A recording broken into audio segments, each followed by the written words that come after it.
Hello, how are you? This is Craig Beck, aka the Stop Drinking Expert, and welcome into your video today. I want to talk about the big question that everyone ponders at some point in their drinking career. Should I cut back? Should I cut down on my drinking? Or do I need to quit completely? And generally, it depends where you are on the journey. If you're still in the early stages of realizing that alcohol is taking you down a very dark path, then you're probably going to conclude that you should definitely cut down.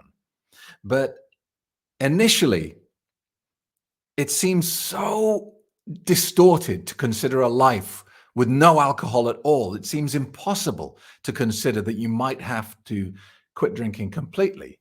And I understand that because I'd say I probably spent about 5 years of my life unsuccessfully trying to moderate my drinking. You see, I knew it could be done because I'd seen people do it. I'd seen people take a bottle of wine out of the refrigerator, pour a glass of wine, slowly drink that glass of wine. I mean, painfully slowly, and then put the bottle back in the fridge and close the door. I was like, what is this? Black magic? How did you do that? That seemed impossible to me. It was impossible for me to open a bottle of wine and have one glass. That was just nonsensical. But I knew other people could do it. So therefore I thought, well, then I can do it. Yeah. And I tried everything. I tried the most ridiculous ways to control my drinking and to moderate it. I tried all those silly gimmicks they teach you about, like have a glass of water for every glass of alcohol you have. Uh, yeah, you do that initially, but that soon fades out because what you want is alcohol. You don't want water. So it needs a lot of discipline and willpower to drink water when you want wine. And the one thing we know is the first thing that alcohol does when it gets in your head is it switches off your ability to make sound and logical decisions. So how are you supposed to keep to that commitment when you can't actually make the right decision in that moment? The most extreme thing I ever did, and I talk about this at boot camp, it is very embarrassing. And I always say to people at boot camp, look, no matter how stupid you feel about yourself, no matter how ridiculous you feel about the things you've tried to control your drinking, I've done worse. And let me prove it to you. The most bizarre, outrageous thing I did was I bought a time delayed safe. You know, the ones they have in banks, really expensive. I think it was like $1,000, something like that. And it was huge. You had to be delivered on the back of a flatbed truck. They had a little mini crane lift it off. They must have thought I had diamonds or gold bars. I didn't tell the people delivering it. I just wanted to keep my whiskey in it to stop me drinking it. So what I did was I set the safe to only open for 5 minutes at 6 p.m. every day. All right. And the plan was the safe would open. I would pour myself a glass of whiskey or a glass of wine, whatever, close the safe door, lock it, and then go and drink my drink. And by the time I got to the end of the drink, I always wanted another one. And I would sometimes go to the safe and rattle the door just to see if I'd closed it properly. I always had, and I couldn't get access to the alcohol. And for about 2 weeks, it worked like a dream. For 2 weeks, I was having one glass of alcohol a night. I thought I was the biggest genius on the planet. And I was even thinking, wow, I'm going to market this. I'm going to take this to market. I'm going to make $1 million. This is going to be the drinker's safe. It's going to be amazing.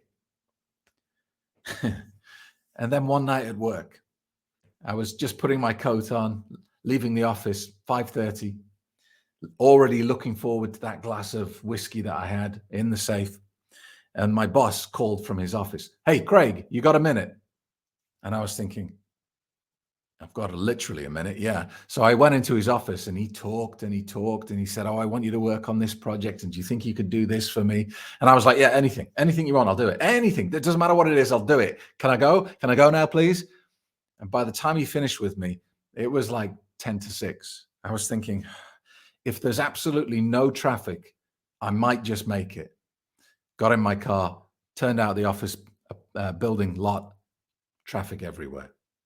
Got home about 6:15, 6:20, something like that. Ran to the safe.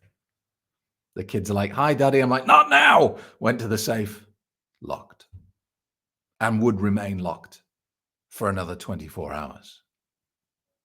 And so I didn't react well, is how I would describe it. I would say more a bit like a petulant child.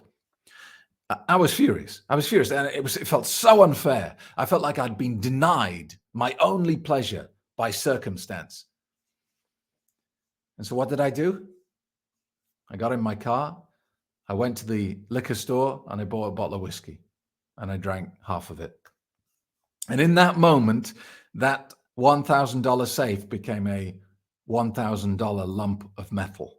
It became useless. It became pointless because you see, my idea to moderate my drinking was a good one, but only if all the alcohol in the world was inside that safe. And as we know, it's not. It's everywhere. Alcohol is everywhere. You only have to go to Walmart or the supermarket or the local shop or the off license or wherever it's everywhere. You can even buy it at service stations when you stop to fill your car up. I mean, how much sense does that make? So it didn't work. I tried everything to moderate my drinking, and it was torturous. And I'm telling you here and now, if you have become concerned about your drinking and you have concluded that you need to cut down, not stop, you've chosen the most difficult path. People say to me, "Oh, isn't it really hard to quit drinking? Isn't it better just to, cut back a little bit?" No, it's the other way around. It's easy to quit drinking. What is really torturous to try and cut down. It's the wrong way around. Think about it.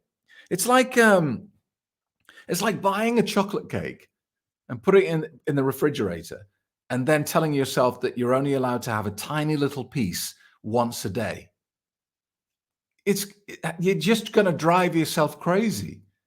Every time you open the refrigerator, you're going to be like,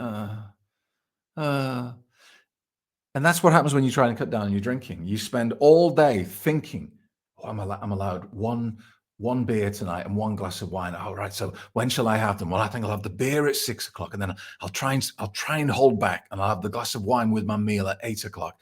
Yeah, and you spend the whole day daydreaming about this precious commodity that you're allowed in limited supply, and it completely breaks a psychological law, the law of scarcity. And this drives the world. This is why women want diamond rings, boys want sports cars, everyone wants gold, because it's scarce. It's not available to us. Essentially, as human beings, we want what we can't have. And so if you say to yourself, "You're not allowed alcohol anymore," or "You're not allowed alcohol as much as you want," what do you think happens inside the brain? You invoke the law of scarcity. You drive yourself crazy, craving for the thing that you've now denied yourself. It doesn't work. It's miserable, and you will fail over and over again.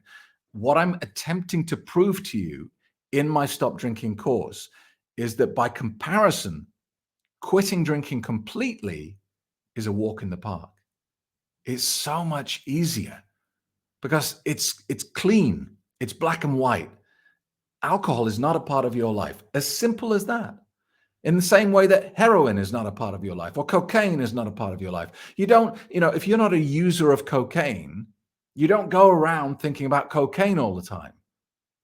You don't ever consider, I feel like I'm missing out, do you? Because your programming around this drug is perfectly aligned. It's just something that other people do. It doesn't bother you. And trust me on this, you can get into the same mindset when it comes to alcohol.